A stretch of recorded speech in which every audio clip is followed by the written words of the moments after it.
Thank you for tuning in to the virtual candidate debates hosted by Teaching for the Culture. My name is Bianca Goolsby, and I'm so excited to be with you this evening. We have an action-packed list of events in October covering Hillsborough to Manatee County. Thank you for being intentional in this work because our children deserve the best, and they deserve the best people in the seats that control the future and future generations to come. Due to the pandemic, we wanted to change up the format to allow you to ask the questions to the candidates as if we were having an in-person event. This event is live and is streaming on Facebook and YouTube. The link will be provided in the comments for you to have the access to click and join us. You will then be afforded the opportunity to ask a candidate a question. Please keep your questions brief and please have the right energy and intentionality when asking the candidates questions. Thank you again for tuning in to the virtual debates. And if you're here for the replay, thank you for joining and watching what was said. I always say the three keys are accountability, transparency, and integrity. And it's up to you. Your children are counting on you on picking the best people for our school board seats.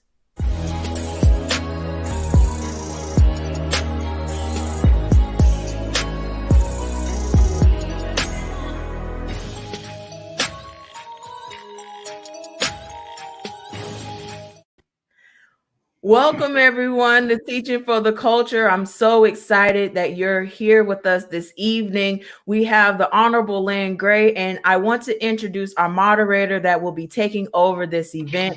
We have Trevor Pettifor from Bay News 9. He's here to moderate and ask the questions in the link in the comment section. I put the StreamYard link so that you can go ahead and start queuing up and asking your questions. I want to go ahead and turn it over to Trevor, and thank y'all for tuning in to this debate for District 7.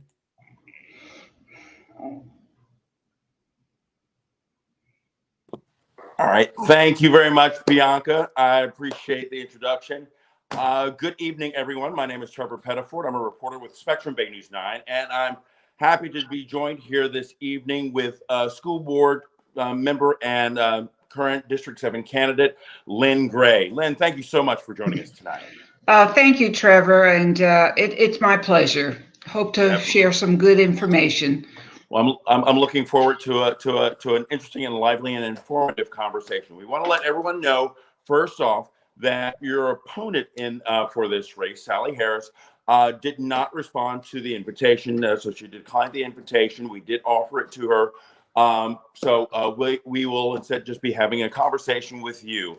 Let's start out. I know the school board and the school system in Hillsborough County is going through a lot of things right now and dealing with budget and everything. And I wanted to first off ask you, what are some of the major issues that you believe our school district is currently facing? Well, in the order of importance, it's the students that I really am concerned about. The disconnect from their learning since March, April, May, June, July, has subtracted an incredible amount of growth, educational growth, academic and mental health supports. So what we're faced with is a learning arena that has a high amount of catching up to do. So, as an educator, I and as a grandmother of a kindergarten, I just feel like the children is the biggest concern right now. And secondly, of course, we have what is called a fiscal emergency. So we can dive into that later, but that's another problem. Yeah, I know. One of the things that's really on the top of everyone's mind is the school's budget. There's been a lot of talk about what should be cut, what should be kept. I remember I was down at the school board meeting where there were a lot of teachers, parents, and students that demonstrated there about the arts. Where would you cut the school budget, and what would you consider off limits to the budget, and why? Well, the cut to me, the major areas, in my view, should not be the teachers. Hmm. They are the engine that moves the train of the education system. So, years ago, before the Gates Grant, as a department head and as a teacher, we did a lot of the coaching. You could call it mentoring our Hmm. teachers.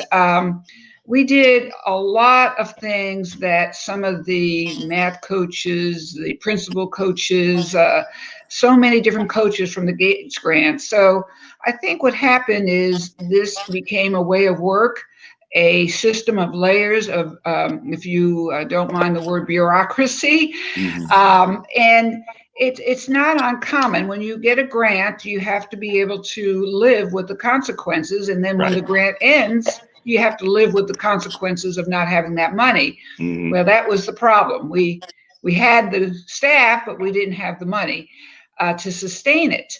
So now we are looking at, unfortunately, these are teachers.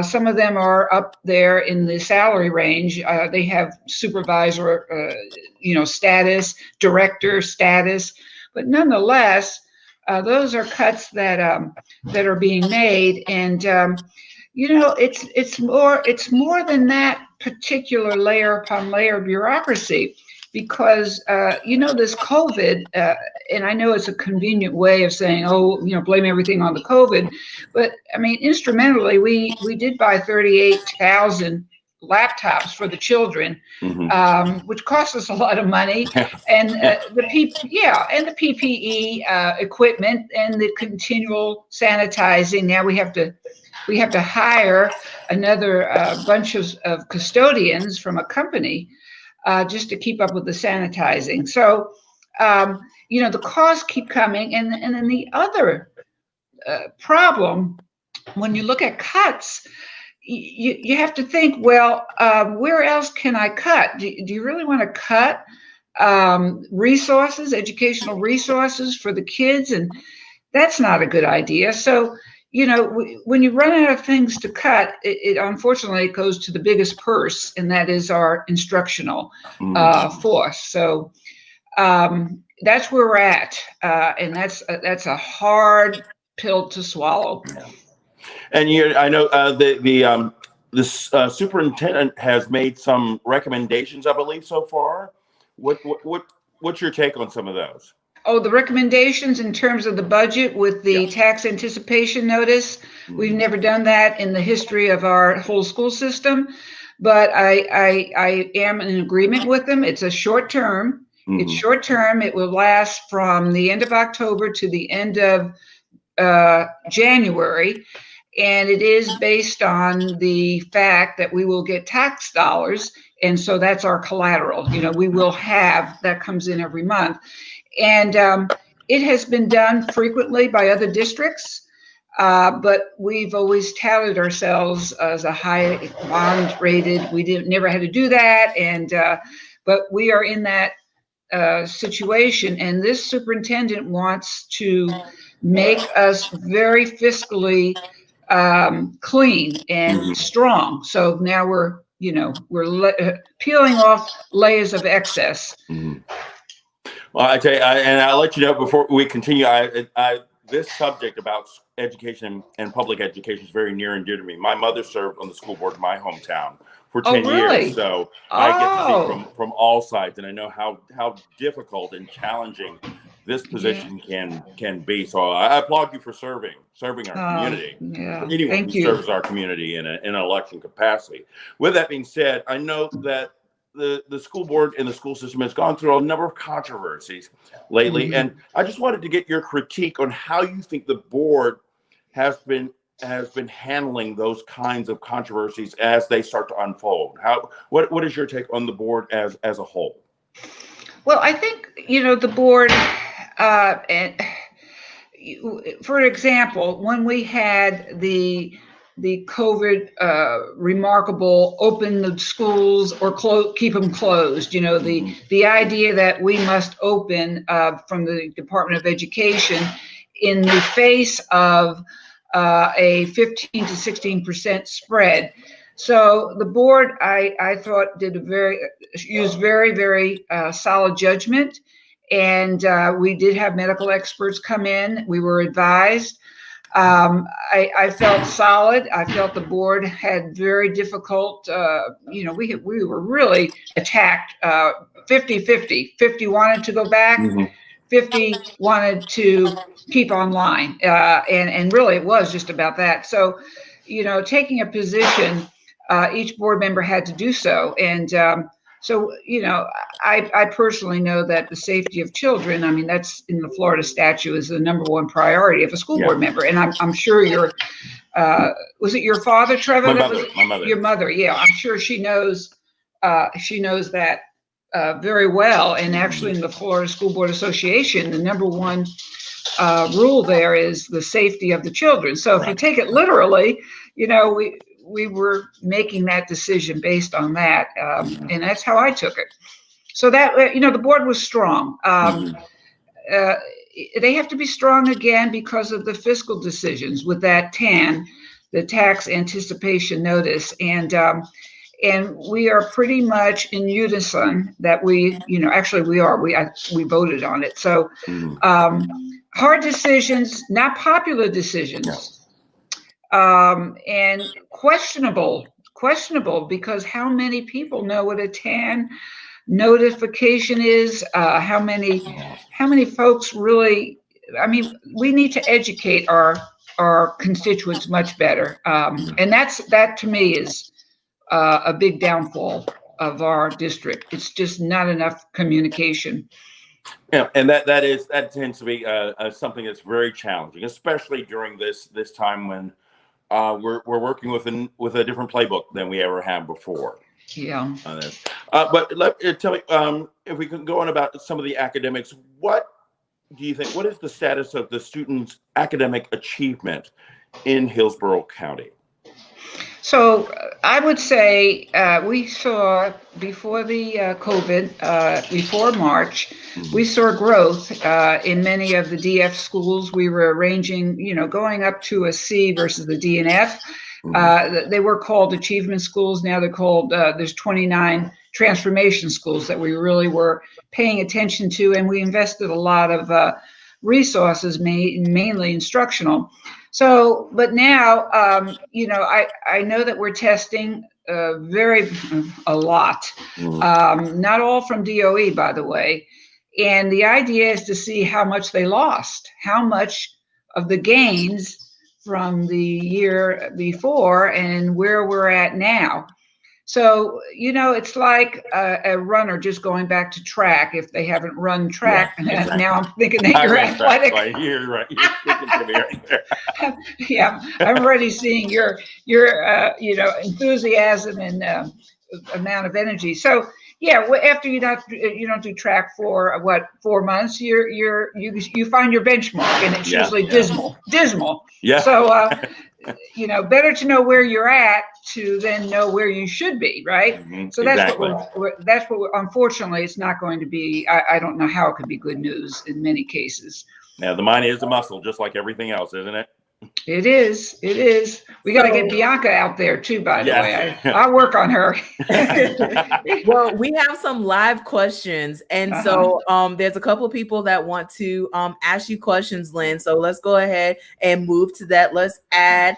So, hey, go ahead. You're live on the stream and you can ask Lynn Gray a question. Be sure to unmute your mic.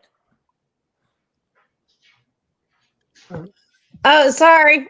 There you go. Here we are. I feel like I'm on the radio. Hi. Please, ma'am, turn your radio down. I'm back. Hi, Lynn. I wanted to ask this in the last hour with the District 5 people, but it might be a little bit more appropriate for you too. Looking through the notes from the last one from the last board workshop that was canceled Tuesday morning, I was just wondering, are there any plans with the financial crisis that we're in to actually close down any of our schools? Oh my goodness, no, I haven't heard anything of that nature.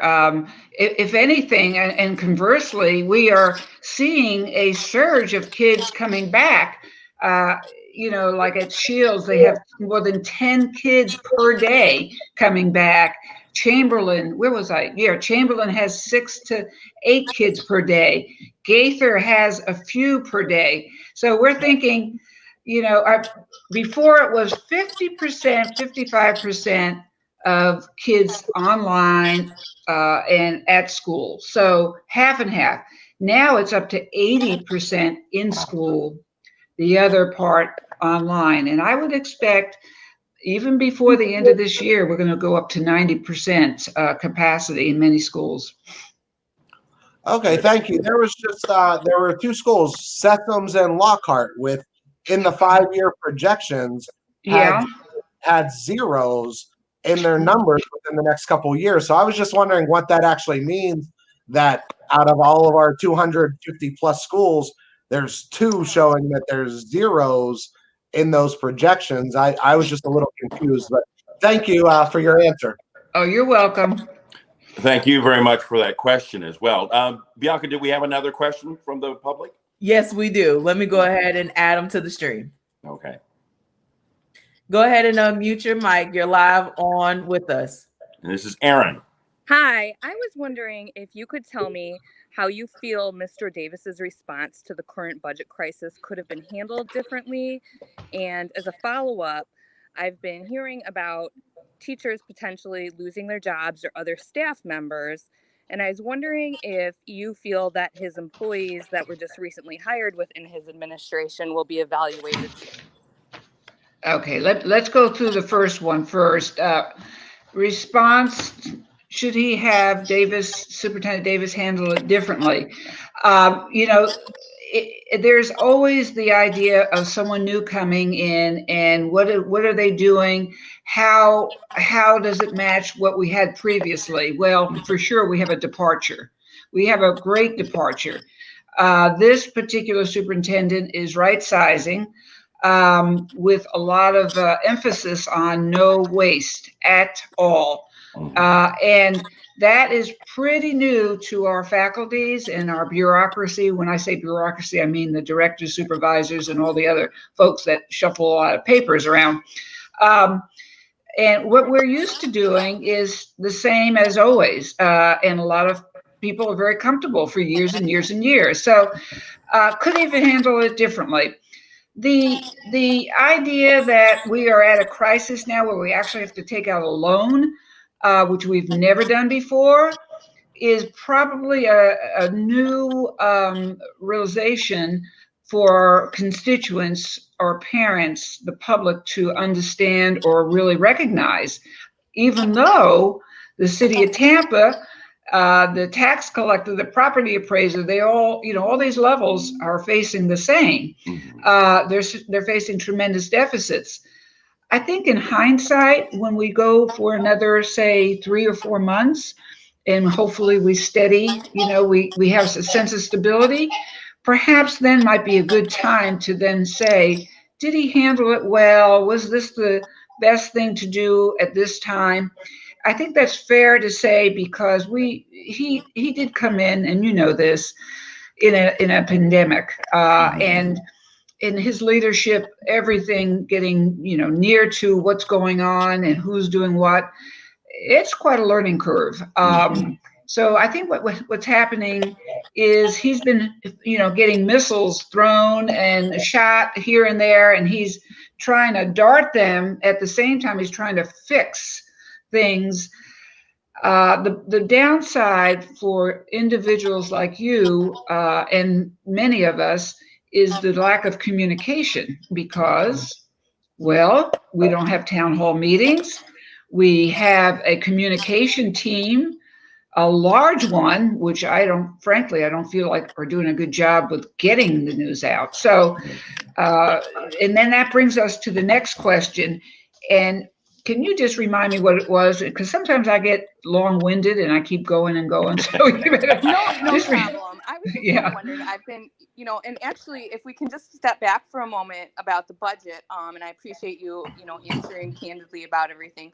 One of the things that shocked me as a parent in the district was it was a meeting over the summer, and it was announced that there was I believe it was around $50 million shortfall, which we now know is probably not accurate. And I was just kind of concerned when it seemed like a very big surprise to everybody when that was announced. And I'm just kind of wondering how, if you could just kind of briefly explain like why that seemed to be a surprise all of a sudden on that particular day versus the day before or the week before. Were you in fact shocked when you heard that news? And can you kind of Well, talk about how you guys got to that point? yeah, I actually was, because it was 8:30 at night. You know, those meetings get long. And it was a shock because I speak with the CFO on almost a daily basis. And I follow through a lot of the budgetary, the actions taken. So, when you start looking at the budget, which is just huge, I mean, every line item, you start seeing how the time of year, and the expenditures certain time of year, and the revenues coming in certain times of year, it's so fluid. It's like you're swimming, and anytime a wave can come in front of you to back, then you have to back up a little bit, but then you have to be able to take money, or excuse me, take your body and go forward, to keep it going. So when you talk about capital, that's buildings, infrastructure, you continually have money coming in, buildings needing repair, so money goes out. So all this is to say, a fund balance is not determined in one report. It is a fluid amount of money generated. What happened was the fact that for months we didn't have normal. We have a finance committee meeting, and we really were not functioning as a district with monthly meetings. Our superintendent came in March, and he was getting, a lot of information. Mhm. And it was kind of like there's a abyss. And I knew where the money, I kind of was swimming with this situation. But when he said to the CFO that I want the fund balance now, which is what happened that day or that time, that's what it was. And, now, of course, it's not getting much better, by the way. But that's why these cuts are happening. It's a very complex answer, and I'm sure I didn't do the best job, but No, it also makes does it sense make if sense? they're not Yeah. reconciled. Yeah. So I understand. And then the last part of that question was, we're hearing about possible layoffs within the district, and I was wondering if you felt that there was a whole new administration brought on by Mr. Davis and a lot of employees that had transferred over from Clay County. Do you feel that the board should be looking at this administration and having pay cuts evaluated for them as well? Oh, I absolutely do. I think the dust will soon be coming, down to the ground, because there's a lot of, flare-ups right now. Certainly, with the teachers being cut, I know that that's the next big question. Actually, it's already a question, and questions usually turn into concerns, and then concerns, when it comes to the board, will come into actionary steps. So I am very much concerned that their bureaucracy is maybe too much money going there. But I can't give you a definitive answer, because I frankly right now am more tied in with the teachers and the units. This whole unit cutting should be done by the end of next week. And we want that dust to settle so we can see where other evaluations need to be done. It's a slow process and it's tedious, but so is this is a huge school district with moving parts that, this is my fourth year. Still trying to get a hold of a lot of the information, but nonetheless, keep asking those great questions because you need them answered, and I'm taking note of those questions, by the way. So.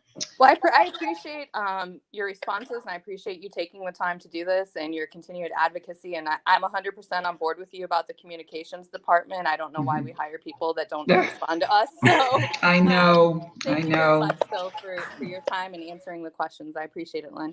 You're welcome. Bye-bye now. Thank you, Erin. I wanted to dovetail off of her just real quick about what, because I think I asked you a little bit before, but if you had a specific where you, any section or part of the school system budget where you say, no way, no how, we cannot cut that. Is there any one area, one thing that you would just kind of give a thumbs down to?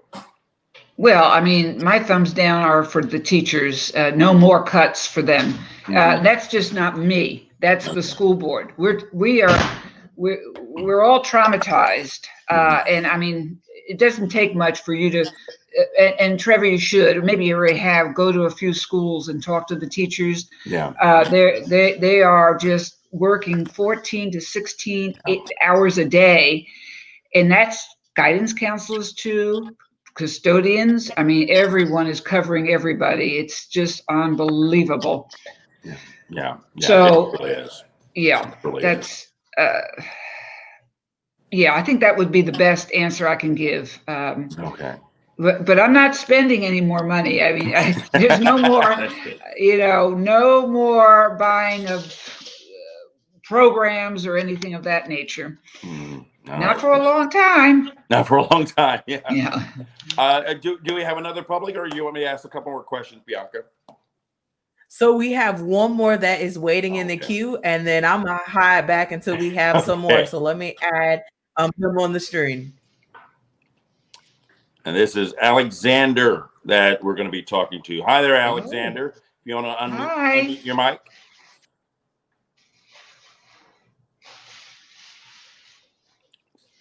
Whoops, I don't know.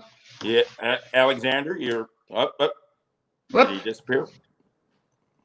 Did we scare him off? Well, we all had smiles. I don't know. Well, yeah, I can be intimidating. Wait. I think he's coming back there. There he is.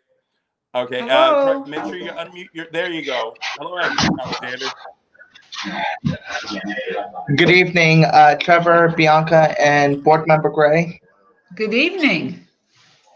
It's such an honor meeting you virtually.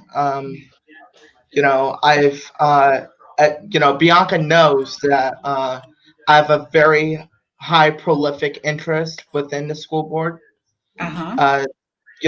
My pastor, the one that spoke a couple of months ago, Gabriel Morgan, actually spoke at the school board meeting, and I'm very close with him. I watch Bay News 9 all the time, so I give all the credit to Trevor. And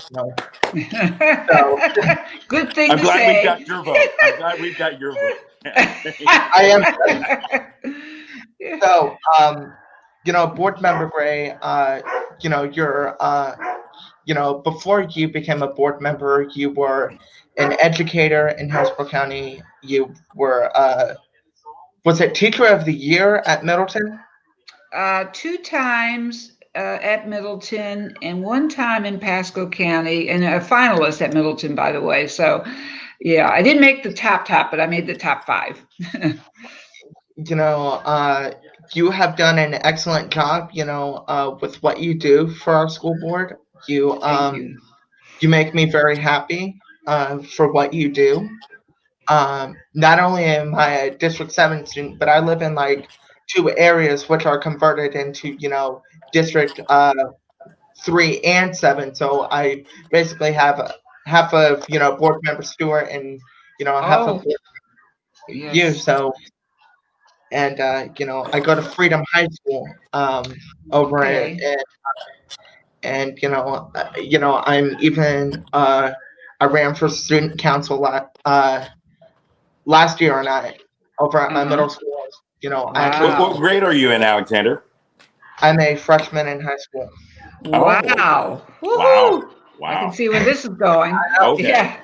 Now, see, I think that it's very important. I think to most of all to hear from the people that are most directly affected by what the school board and what the school system does, and that the students such as yourself. So, what? Yes, Yeah. three. What is your insight on what you want to ask Ms. Gray, and what you hope to see out of the school system in the next 4 years of your schooling in the public school system? Well, I've been in the school district close to 12 years. I started out in 2008, so I've grown very attached to Hillsborough County. This is my home, and it will always be my home until I graduate high school. Uh, you know, you know, um, when Bianca is doing interviews with different school board members, the first question she always asks them is, "What is your motivation to become a school board member?" Mm-hmm. Oh, And okay. So that's is that my question, Ed? Yeah, yeah. Especially now. What is that motivation? I'll tell you something. People play with the words public servant, and I truly don't think you can be a public servant unless you have the time, the passion, and the knowledge of who you're serving.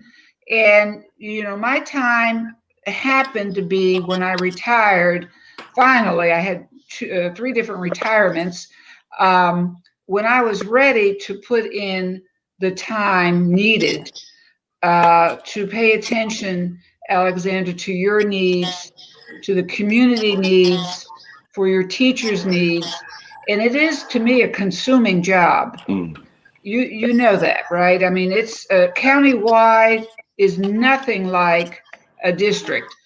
I look at things in a big picture way. So yeah, that I actually can serve. I can serve well, and I still have my brains. They're pretty good in there, and I have a lot of heart, and I do care for our children very much, and I take great pride in what you're doing, what your school's doing, and I care where you're going. I care how you're going to be when you reach, which already you're reaching great aspirations, but that's you to me have just made my evening. So just let me say that. I'm so glad that you're where you're at, and I'm very proud of you. Yeah, you have Absolutely. you do have. I mean, you're going to have a wonderful, amazing next 3 years in high school. Now, I'm going to ask you one thing. I know, is great is the one that we're questioning, but having a student here, I think it's very important. I think And it's so cool. to get that insight now, I just wanted to ask you what do you see as the most important thing that you're going to be facing over the next 3 years in high school that you just want the school system, the superintendent, and people to know what you need for success? Well, our motto is preparing students for life, and, I've been, I'm good, my former elementary assistant principal is really good with friends with school board member Kona is actually good friends with my former elementary assistant principal, and they actually went to high school together. And during that time, I wasn't even born yet, but later on I started to become very fascinated with politics. It's one of my favorite things to discuss, and my mother hates it when I'm talking about politics around the house.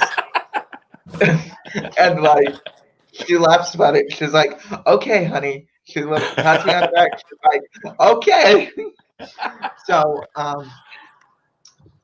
as a student, my job is to make sure that my teachers are preparing me for life, because their job is to, teach me and give me the tools I need to be successful. The school board's job, however, is to make sure that students are doing what they're supposed to, which is learning.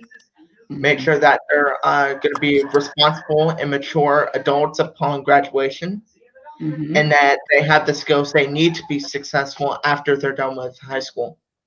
meaning that they they absorb it like a sponge. They take all the knowledge they absorb and they save that up for 4 years in high school. And it you know as, as I said, board member Gray, I think you're doing an excellent job with all the questions you have for board member Snively. I think you're doing a excellent job. I'm proud of what you do, and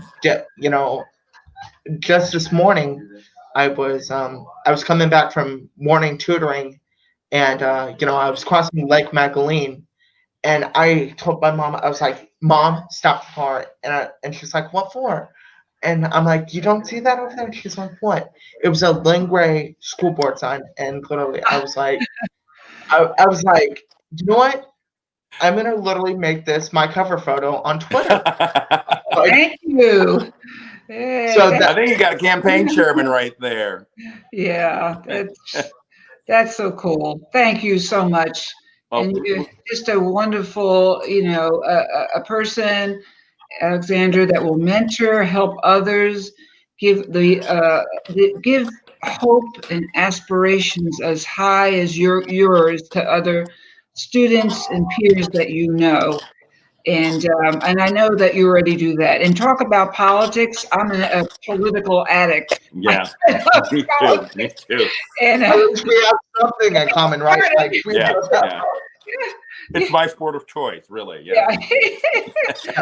Yeah, especially And now. when I see Trevor on Bay News 9, the way he's reporting, that makes me want to, further my education a little bit more. Like get my undergrad degree in journalism, then my, master's in. There's room right there for you, right there, right there. I know, and Right there.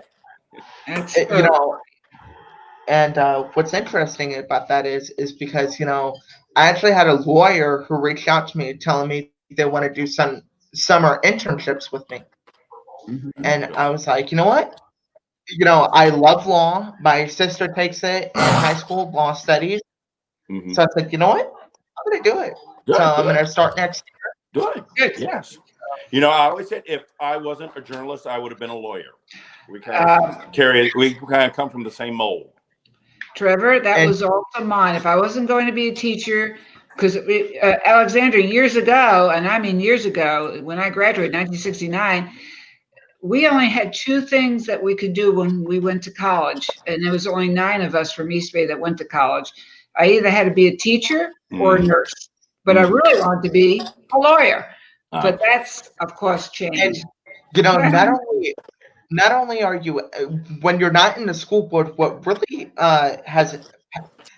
what you have done, you own your own, what is that, One Step?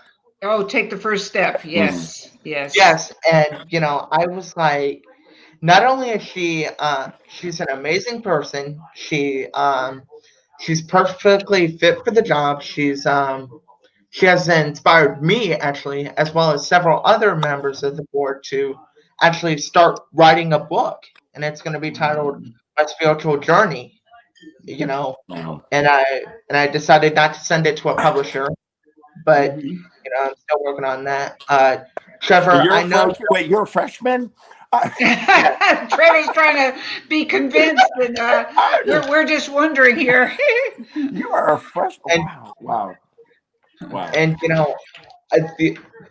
when I was in 4th grade, I actually attended the Florida Orchestra. And Trevor, I believe it or not, isn't your husband a member of the Florida Orchestra? Yes, he is. He's the principal flutist. I'm telling you, I am so impressed with you, Alexander. Len, you're lucky he's not running against you. I know. Young man. Yeah, I'm going to be wiped out by I did Charlie a couple weeks ago. So. I am like getting blown away here. I just tell you. I know we got to let some other people question him, but Alexander, you inspire all of us. Thank you so much. You do. Thank you. Just your insight, and that's why I want to let people just talk and listen, because it comes from the mouth of babes. Yes. That we hear and that we learn a lot about ourselves. I'm going to be expecting some incredible things from you, young man. Yes. Okay. You will. And I'll see you on the I'm gonna news. keep an eye on you. I'm going to keep All an eye on right. you. Good night. Thank Okay. you Good night very now. much, Good night. Elkin. Bye-bye. Good luck to you. Wow. I mean, Wow. you just let the kids So take it away every amazing, time. right? So Every we got one more call. Okay. They're on the line, Okay. and then I'm gonna let y'all go, and I'm gonna hide away. But there's people that are calling, and Oh they're my busy. goodness. So, you're on the air. Hello, how are you? Hi, good evening. Hi. Whoops. Good evening. So, Miss Gray, this is Kimberlyn Jackson, and I'm not sure if you are familiar with my story, but I did want to ask you about the current culture in Hillsborough County of intimidation and retaliation that is happening, and what you feel needs to be done within the district in order to protect teachers who are speaking out about the current conditions and the current culture. Okay. Retaliation. I didn't hear, and I'm so sorry, the beginning part of the retaliation. Can you just say it one more time? Sure, there's just a culture of retaliation and intimidation that is happening at schools where principals are being reprimanded for speaking out. Teachers are being pressured by their principals not to speak out because they're being pressured by district leadership. So I just wonder what your position is on that and what you feel needs to be done in order to protect our teachers who are in these situations where they are afraid to lose their jobs because of the current culture. Well, we will say, or I will say the obvious.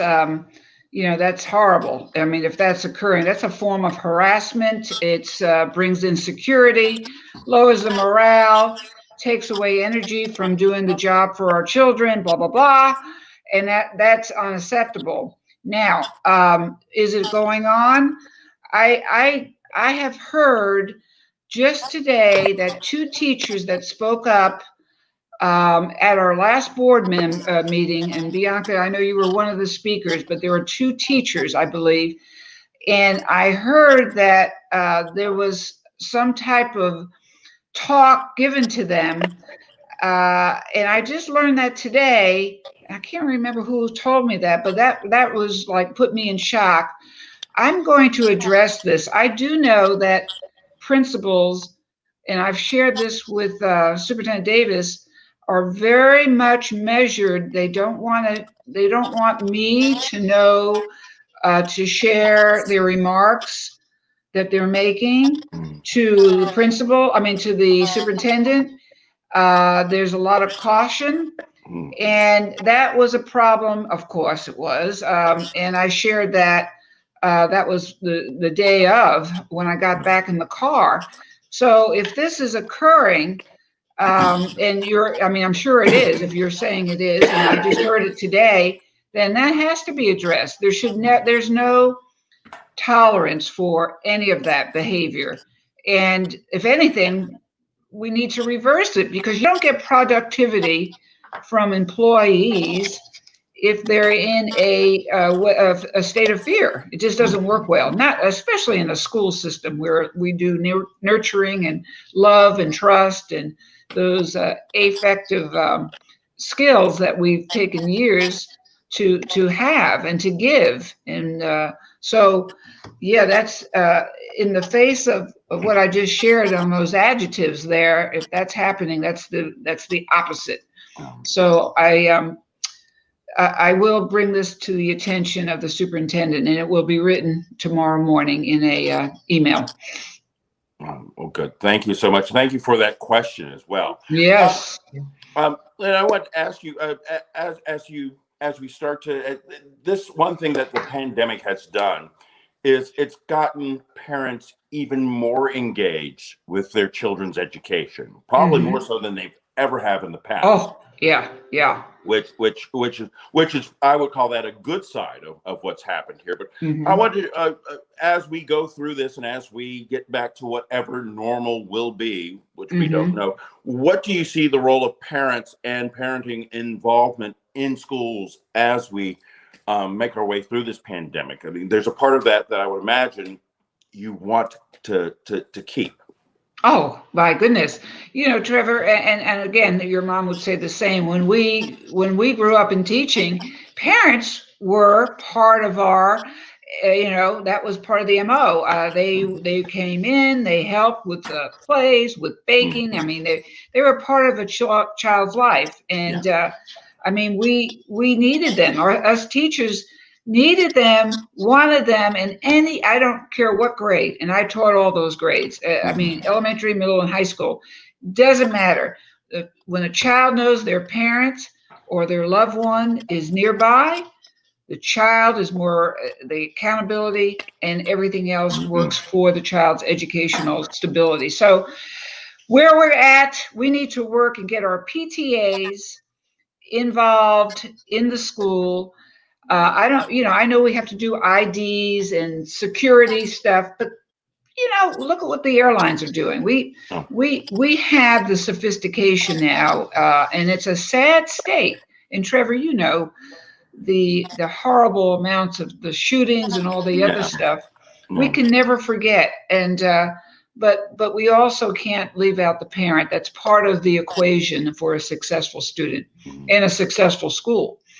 Definitely. And I know as we get through this, that'll, you'll see how that will evolve in once schools start to regular classes start to resume. And you touched on something a little bit earlier, and I wanted to ask you. You said you've seen the numbers go up as far as kids returning to in-class sessions, correct? Right. What are you seeing as we're again still going through this pandemic? How has the school system kind of dealt with any cases that you know of of coronavirus popping up?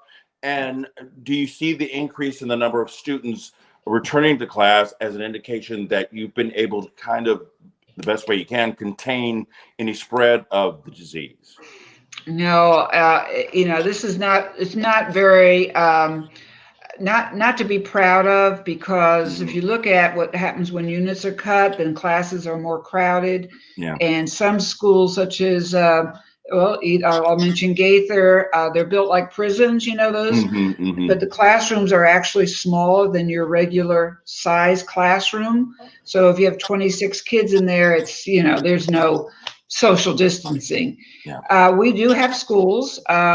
We had one in Walker Middle School just, today's Friday, so Wednesday, I believe. Many of the kids had to be quarantined, I think around 25. That's a lot for one school. Newsom has had a high amount.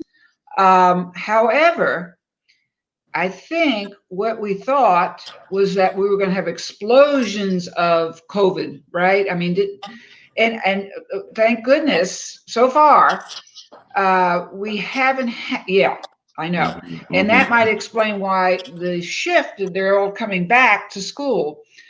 I don't know what the future is, and we can't know. We are what's our logo? An outdoor state, or we pride ourselves in outdoor activities.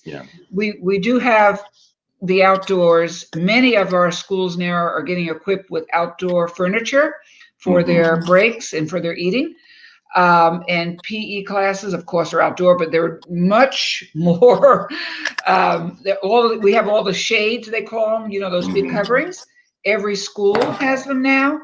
So, it's not the best situation, but it's not anything worse than a child not getting inside a school now. I mean, to be home, Trevor, and to not have anyone guide you through these massive programs, I just, I just can't buy into that. So you brought up an interesting point, actually. As we're going into our fall season and winter season, where the weather becomes perfect here, do you see, or have there been any discussions, so you consider where many of or some of our classes at schools can simply be held outside in an environment that may be considered a lot more safe than being indoors? What do you as far as that being a possibility for the school system? Oh, I think it's a very good possibility. Just as myself, I used to bring my kids outside just because four walls and no windows. Mm. And when you read a story, you know, our teachers are so geared to be, they're flexible and they're holistic in nature. And of course, they don't want to be inside all the time. So, I don't want to speak for them, but I do know the nature of an educator is to make things work. And outside, I think we can do a better job, Trevor, in making those accommodations, right? I mean, we can maybe put more park benches out there, make it happen. Just like, those corporate parks, how we go to these and how they made it so nice and we have those walkways. I mean, wouldn't that be, some of the schools have that. I mean, that's where we need to be going. I'm glad you brought it up. No, it just seemed like that can be a moment for us to take advantage of something that no one else in the country can actually take advantage of, is dry, sunny weather. Yeah, and we have it. That's true. And plenty of it. Now, I know you're running for your second term. Uh-huh. You're a lifetime educator. Kind of give us a little reflection on what you hope you've been able to accomplish in the last 4 years on the board, and what you want to accomplish in another term. So, I have directly put in a lot of time on the discipline because, the three things that a teacher knows is that learning can't occur unless the child is in school, the teacher is effective, and if there's not a problem with control. In other words, kids are learning, engaged. So I did spend a lot of time and staff hours with our members to put out that PBIS, that's restorative, the positive behavior. And it's really subtracted. I mean, Chamberlain, which was a tough school, that whole school is doing restorative practices where kids really help kids and learn strategies to not, to be rewarded for good behavior. A continual redoing the narrative of how to react. And when you have a culture of that, you don't have the absences or the referrals. You don't need to suspend. The culture changes and the grades go up because, so that has taken me, it took a lot of time, but it is throughout our high need schools and it is working. And just for another matter, and actually Bianca knows this, but an educator always wants the curriculum to match the children's needs. I mean, has to match. And now we have, and you and I grew up, and we have demographics that are 37% Hispanic, 17% Black, color, some Asian, 3% Asian, blah, blah, blah. So we have to change our delivery and the substance of what we're teaching to match the cultures that we're teaching. So, and I'm trying to make it a real short statement here. So what I've done, and this is Fred Hearns too, he's just a great gentleman and a historian. So we have put together 20 or more African-American leaders, educators, my staff, with Superintendent Davis being totally letting us do this. We're increasing African-American studies in elementary, middle, and high school. And we are adding, with the help of Ken Atwater, the president of HCC, an AP, Black History, and dual not language, dual enrollment. I always want to say language because that's the Hispanic counterpart. So anyway, so that's happening. And flipping over to the Hispanic side, I'm doing the same, working on making more making more translators available, increased Wi-Fi's, increased amount of community family centers so they can get their first aid and their food security and those matters taken care of. So that's an ongoing process, and that's going to take me a long time to, yeah, it'll never stop. No. And but when you deal with the needs of the children, and deal with business partners, not, I mean, including yourself and your news station, you get more ideas, like the vocational tech center in Plant City, which I'm working on. Yeah, The needs, yeah, the needs of Plant City. These students, they're going to need a really effective pathway beyond high school. So I work a lot with the apprenticeship, the unions, and Mayor Lott and Ken Atwater, again, he's such a great guy. And our superintendent, we are engaging in talks to actually put a state-of-the-art vocational tech center. Okay. And that's going to take, I just heard yesterday, at least 3 years. So I don't think I'll ever stop having things to do. But I thank you for that question, because we always want to be very, very powerfully helpful as a board member, and not, I'm not a very political person. I don't have any agendas other than, here I am, and I hope I can, serve not only wisely but effectively, and with measured actions. Well, it's true. It's obvious that education is a passion of yours.